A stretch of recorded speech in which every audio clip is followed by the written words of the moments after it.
Hello and welcome. Today I will be presenting to you the reason why 9 plus 10 is equal to 21.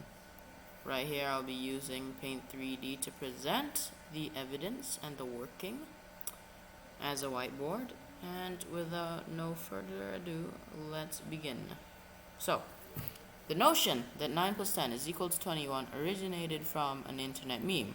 Saying, young African boy, you've seen the meme. He repeatedly gets called stupid, and he claims that 9 plus 10 is equals to 21. Now, as you may have guessed, he replies 21 to the question, and also, as you may have guessed, that's probably wrong, right? Well, not really. You may brush it off as comedy. If it's wrong, it's funny. That's what they say. But I'm going to prove to you that 9 plus 10 is in fact 21. Alright, we're going to start by writing down the question, which is actually already here. This is what we're going to start with. This is going to be the simple way, and I think you may have seen this before, but we're going to factorize 9 into 3 and 3. We're going to factorize 10 into 2 and 5. Now we're going to cross them together and it becomes 6 plus 15. And that's 21. So easy, right? That's the answer. Well, yes, but that doesn't really adhere to the rules of math. Like, maybe some logic's put into it, but totally not math. Instead, we're going to be using a totally different method, and this time it's going to be actually following the rules of math completely. In a way, it's like algebra, it's kind of silly, but it is still math. So what we're going to do is we're going to start with what I call an infinite pattern equation. I don't know what it's actually called. That's what I call it. It goes like this, basically. 1 minus 1. Wait, no. It goes 1 minus 1 plus 1 minus 1.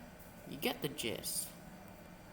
Minus 1, and you go dot dot dot, and it goes infinitely forever. And I'm going to give you a minute to solve this. You pause the video. If you've done so, you may have noticed there's two answers. Well, if you actually tried to do the question, you may or may not have noticed there's two answers. But the answer is 0. It could be 0, or it could be 1. Now let me explain why. How we break down these equations is we look at patterns. Now we could either get this pattern, which is valid. So 1 minus 1 is 0, and 1 minus 1, and it goes forever. So the end point will be 0. Or you could take 1 as the starting number and do this. So 1 minus 1 plus 1, minus 1 plus 1, minus 1, and there's going to be plus 1 here. It starts with 1, because 1 is the starter number. So what's the deal? And they're actually both correct. How is this? What is the reasoning? Now, usually, to avoid this, what they do is, after the dot dot dot, so like we have equation jumble here. Usually what they would do to avoid this kind of situation is, after the dot dot dot, they add more numbers like plus, minus, and usually what defines the equation is what the last number is. If it's minus 1, then it's 0. If it's plus 1, if here is plus 1, then it's 1. And here, we don't use that. We don't use this simple trick, but it's still a valid equation. It's just, dabbling with infinity, and that's as valid as you believe it to be. If you believe it's valid, then it is valid. And, well, this results to the notion that 0 equals to 1. See this?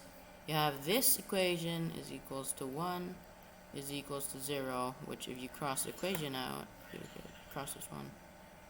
1 equals to 0, or 0 equals to 1. Now what is beautiful with this is you could do this with any number. Any number. So we could, let's just try 7, because, you know, a lucky number. 7 minus, I actually did it wrong. It's supposed to be minus. The second digit is supposed to be minus. But yeah. And you get the gist.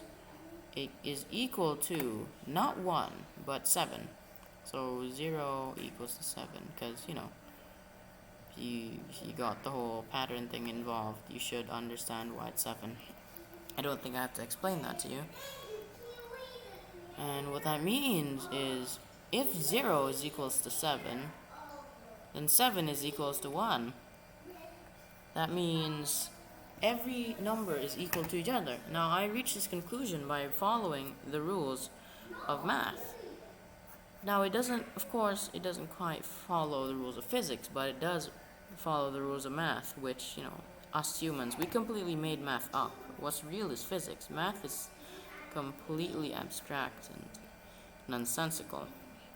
And this brings me back to 9 plus 10 equals 21, right? If any number, any example you get 9, an equation with 9, so equals 9, any number is equal to any other number, which brings us back to the previous equation. 9 plus 10 equals to 21. Now it's equals to 19, obviously. If you don't know if it's equal to 19, then what are you doing here? But it's equals to 19. And you could say the 19 is equals to 21 because of the equation before that says that all numbers are equal to each other. So equals to 21. And what you could do in algebra, you could cross things out. So 9 plus 10 is equals to 21. Boom. Bada bing. Bow. And yeah. I think I just explained to you why 9 plus 10 equals 21 in the most unexpected way yet, with a lot of arithmetic. And this is why math equations are absolutely dumb. Full stop. Also highlights where math is completely arbitrary and inconsequential. And, you know, math is something we just made up. Unlike physics. Physics is the rules of the universe. It's unchangeable and absolute.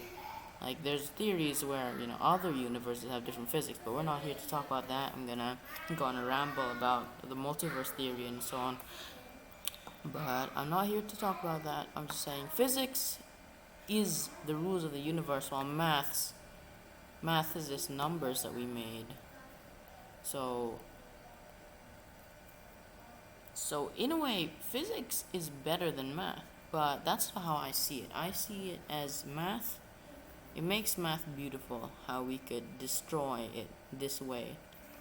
And honestly,